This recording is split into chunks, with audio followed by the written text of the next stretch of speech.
Hello, and welcome to the Fighting Moose Podcast. I'm your host and narrator, Jason Hendrickson. This is a podcast where I retell stories, some fictional and some historical, that can be enjoyed by people of all ages. Today, we get ready to head to space with the story Gib Takes a Space Test from the book Young Readers' Science Fiction Stories, written by Richard Elam. Now this goes back to a few weeks ago, but we were listening to the episode titled All Aboard for Space. After John listened to that story, he said, I really like that story, Dad. Can you read another one from that book? Of course, I replied in the affirmative, because what the little dude wants, the little dude gets.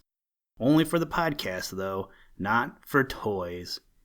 He's looking at me, isn't he? Anyway, looking at the table of contents for the book, today's story makes 4 stories I have used from this book. For me, I really like Mr. Elam as an author, and I hope you do too. I started reading another of his books the other day, thinking I could pull a chapter out of it to use for the podcast, but I decided that I shouldn't do that because the chapter I read left you in a state of suspense that would have needed you to read the next chapter at least.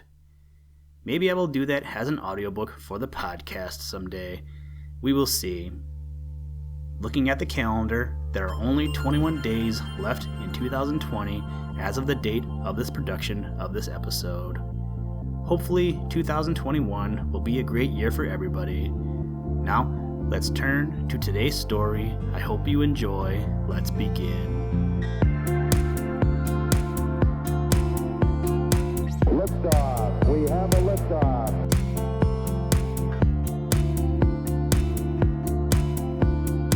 We choose to go to the moon in this decade and do the other things, not because they are easy, but because they are hard.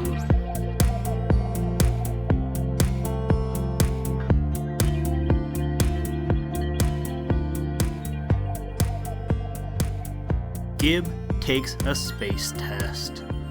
Gib Bromfield was 9, and the thing he wanted to do most was to make a flight into space. A colony on the moon had already been started for scientific research, and a huge man-made space platform circled the Earth once every 24 hours. I want to go back to the moon with you, Father, Gib would plead every time Mr. Bromfield came home on a furlough. I'm afraid you're still a little young, Gib, his father would reply. Someday you will be able to go out into space with me, but not yet. Mr. Bromfield was a construction engineer, and he was helping to build a big spaceport on the moon.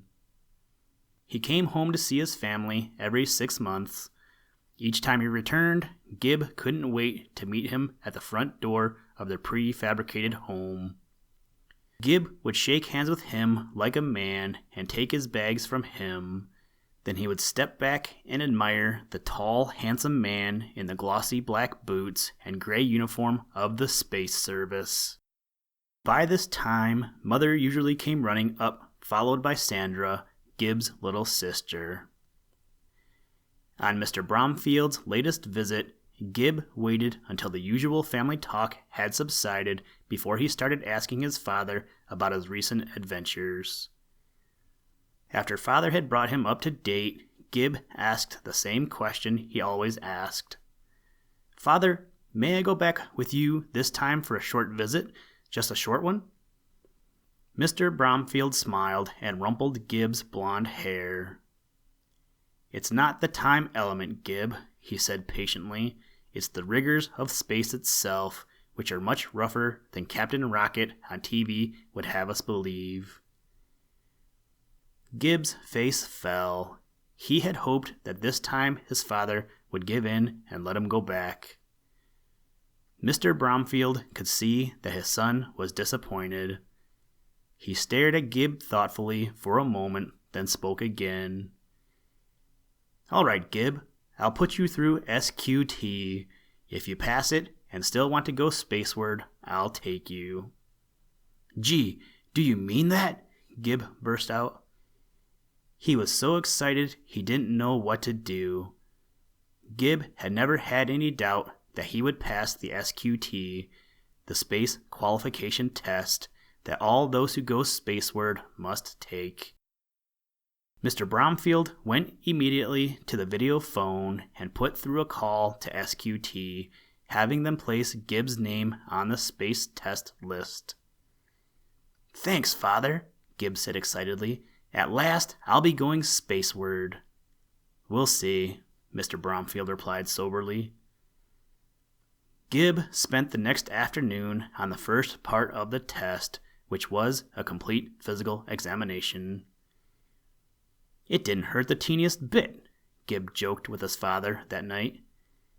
"If all the parts of the test are as easy as this first one, I won't have any trouble." Mr. Bromfield did not say anything, but he smiled to himself as though he knew something that Gib did not know. Gib and his father took the elevated expressway to the SQT Center early the next morning in their atom-powered Johnson Superjet. The final portions of Gib's test would be covered today. The first part was familiarity with the spacesuit. In company with about 50 other candidates, Gib was given a supply of clothing. Then everyone was shown how to zip up their thickly insulated suits in front. Next, an attendant snapped metal cylinders to their shoulders and screwed the flexible tubing into valves on their suits. Last to be put on were helmets of light metal that had a darkened glass in front so that the wearer could look out. "Now all of you turn the little black knob on your chests," the tester said. His voice sounded muffled to Gib because of the helmet he wore. Gib turned his knob and felt his suit blowing up like a balloon as air flowed in from the oxygen tanks. "This is how you would be dressed for a walk on the moon," the tester told them. "Now I want all of you to walk into the next room." As Gib went into the room with the others, he was thinking how easy the test had been up until now, and what fun it was taking the very tests that Captain Rocket himself must have taken at one time. He thought his father was surely mistaken for having doubted his ability to pass the SQT. The tester left the room and shut the door. In a few moments, Gib began to have a strange sensation. He was feeling lighter and lighter, and the others with him were beginning to float right off the floor. Gib struggled frantically as he felt himself go off balance. Each movement he made, however, shot him off at a swift, crazy angle. He felt himself sweating with fear, and for the first time he was believing that maybe the SQT wasn't going to be so easy after all. It seemed as if he had the strength of a Samson, but it was a strength he could not control. A simple kick sent him hurtling across the room toward the wall. He tried to break himself, but nothing he did would stop him. He crashed headlong into the wall. It shook him up a little, but he was not hurt. He saw that the wall was thickly padded. After about 15 minutes of helplessness, Gib felt himself getting heavier again and saw his companions drop to the floor in normal position. The tester came in with some doctors. The doctors looked over each candidate and asked many questions. Gib was still dazed and wasn't sure of the answers he gave. When the doctors were through, the tester explained what had happened. This room was degravitized, which means the Earth's gravity in here was cut off by mechanical means.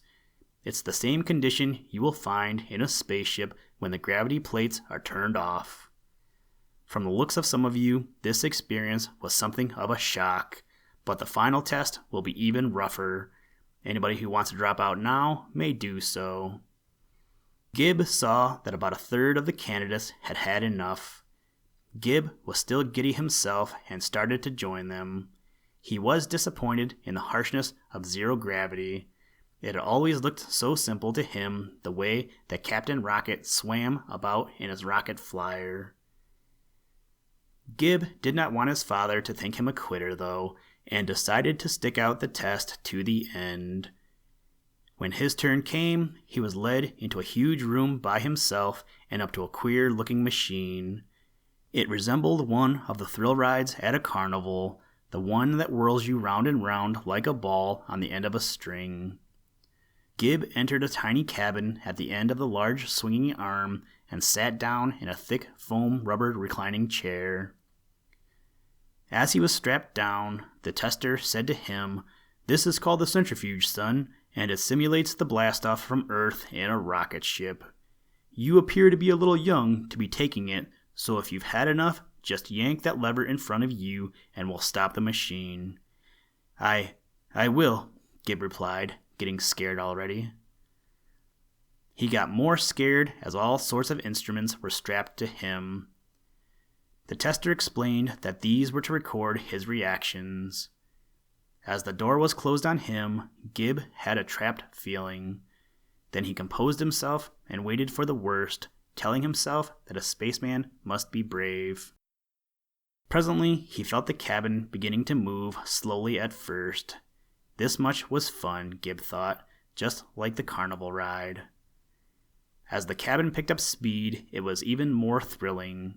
But then as the speed increased still more, Gib began to lose his enjoyment.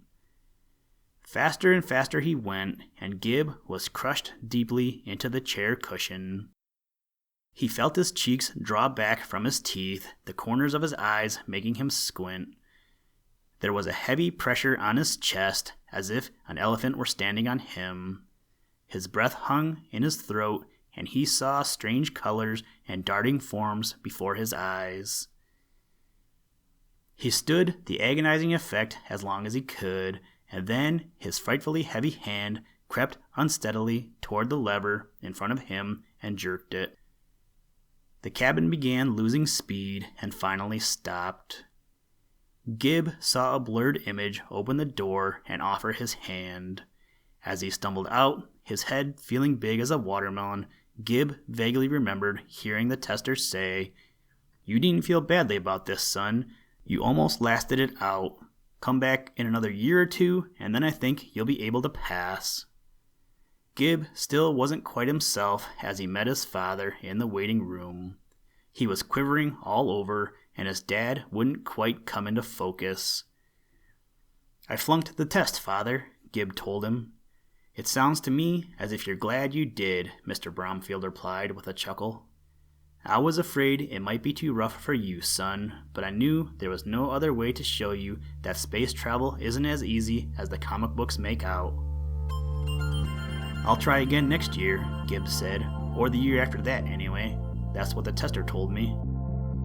"I'm sure you'll be ready then," Mr. Bromfield replied. "Now, what do you say we go home? Captain Rocket is almost due on TV." Houston, Tranquility Base here. The Eagle has landed. That's one small step for man, one giant leap for mankind.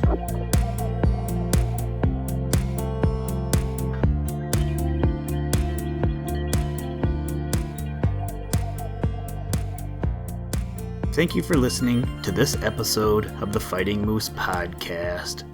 Please join us next time as we read another exciting story. Today's music was provided by the artist Analog by Nature, and the audio clips were provided from NASA. For more information to download and or listen to audio or materials from all our recordings, or to contact us, please visit www.thefightingmoose.com, or you can follow the links in the show notes.